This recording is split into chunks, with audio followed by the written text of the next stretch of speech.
Assalamualaikum warahmatullahi wabarakatuh. Apa kabar Ananda Soleh-Soleha? Semoga dalam keadaan sehat walafiat tanpa kurang satu apapun. Amin amin ya robbal alamin. Ananda, hari ini kita belajar muatan IPA tema 4 globalisasi. Materi cara menghemat listrik dan sumber energi alternatif. Menghemat energi listrik. Perkembangan teknologi juga diiringi dengan penggunaan listrik. Konsumsi energi listrik, baik untuk kegiatan rumah tangga, perkantoran, ataupun industri juga semakin meningkat. Padahal, pasokan energi listrik di Indonesia yang dihasilkan oleh pembangkit listrik belum tentu mencukupi semua keperluan tersebut. Cara penggunaan listrik secara bijak yaitu melakukan penghematan listrik. Beberapa cara yang dapat dilakukan untuk menghemat listrik, yaitu yang membatasi waktu nonton televisi. Nah, kita batasi, jangan seharian kita menonton televisi. Yang kedua, jangan biarkan pengisi daya telepon seluler atau laptop terpasang di stop kontak semalaman. Jika sudah penuh, silakan kita cabut. Yang ketiga, mencabut kabel dari stop kontak apabila sudah tidak digunakan. Jadi kalau kita sudah tidak menggunakan, kita cabut. Yang keempat, mematikan kipas angin atau pendingin ruangan ketika udara sedang sejuk. Yang kelima, mengganti lampu dengan daya yang lebih kecil. Yang keenam, mematikan sekelar lampu saat kondisi ruangan cukup cahaya. Jadi pada siang hari kita matikan lampunya. Yang berikutnya, memasang daya listrik di rumah sesuai keperluan. Berikutnya, menggunakan peralatan elektronik yang mempunyai daya watt yang kecil. Menggunakan alat elektronik secara bergantian. Dampak pemborosan listrik. Pemborosan energi listrik dapat menyebabkan beberapa dampak negatif yang dapat merugikan manusia. Yang pertama, pemanasan global. Energi listrik digunakan hingga melebihi batas akan banyak menghasilkan energi panas. Energi panas dapat menyebabkan terjadinya pemanasan global. Pemanasan global akan menyebabkan naiknya permukaan air laut dan meningkatkan intensitas cuaca ekstrim. Sumber energi berkurang. Sumber energi yang digunakan untuk menghasilkan energi listrik mayoritas berasal dari bahan bakar fosil. Bahan fosil merupakan sumber energi yang tidak dapat diperbarui.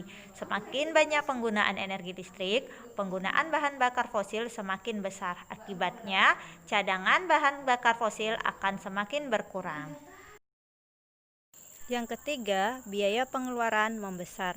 Penggunaan listrik yang berlebihan akan mengakibatkan jumlah energi listrik yang terpakai juga semakin besar.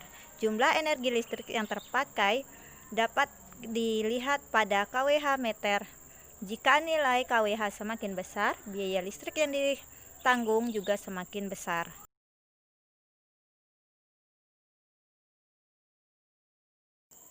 Energi alternatif merupakan energi yang berasal dari alam. Keuntungannya dari energi alternatif ini adalah lebih ramah lingkungan, bebas polusi, sumber energi ada di dalam alam jumlahnya tak terbatas, memiliki jangka waktu habisnya yang lama. Contohnya adalah matahari adalah sumber energi listrik alternatif.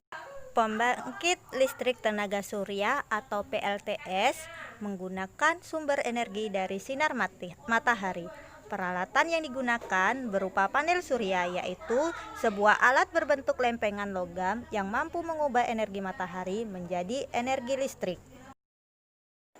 Panel surya merupakan salah satu upaya memanfaatkan energi alternatif yang berasal dari matahari. Baiklah, kita akan belajar tentang cara kerja panel surya.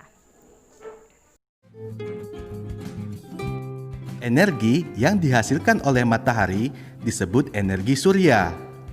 Energi surya dapat dimanfaatkan sebagai tenaga listrik melalui panel surya atau biasa disebut solar cell.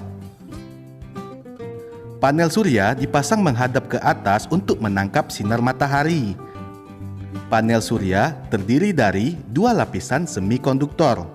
Bagian atas bermuatan positif, bagian bawah bermuatan negatif. Bagian bermuatan negatif akan menangkap energi dari matahari, lalu akan dilepaskan ke lapisan bermuatan positif. Oleh karena itu, akan terjadi perbedaan tegangan yang menghasilkan arus listrik. Listrik akan distabilkan arusnya oleh alat konversi dan siap digunakan. Memanfaatkan energi matahari dalam kegiatan sehari-hari. 1. Sumber energi tak terbatas. 2. Sebagai pembangkit listrik tenaga matahari. 3. Sebagai pengisi daya power bank. 4. Sebagai penerang alami permukaan bumi. Yang keempat, membantu mengeringkan pakaian. Yang kelima, membantu mengeringkan tanah. Yang keenam, membantu dalam proses pengeringan air laut untuk pembuatan garam. Yang ketujuh, membantu kesehatan tulang. Penggunaan panel surya dalam kehidupan sehari-hari.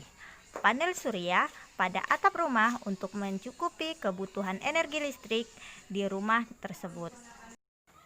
Panel surya pada lampu penerangan jalan untuk mencukupi kebutuhan energi listrik pada lampu tersebut. Panel surya pada lampu lalu lintas saat ini banyak dikembangkan sebagai upaya penghematan energi listrik. Panel surya pada penyimpanan daya powerbank bisa dimanfaatkan untuk kebutuhan pengisian daya pada alat elektronik.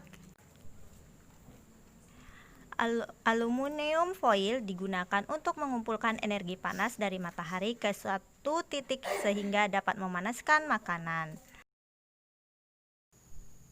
Demikianlah pembelajaran hari ini. Semoga Anda semua mengerti dan paham. Sebelum kita akhiri pembelajaran hari ini, marilah kita sama-sama membaca lafaz hamdalah alhamdulillahirabbil alamin dan doa kafaratul majelis. Subhanakallahumma wa bihamdika asyhadu an la ilaha illa anta astaghfiruka wa atubu ilaik. Ustaz akhiri, wassalamualaikum warahmatullahi wabarakatuh.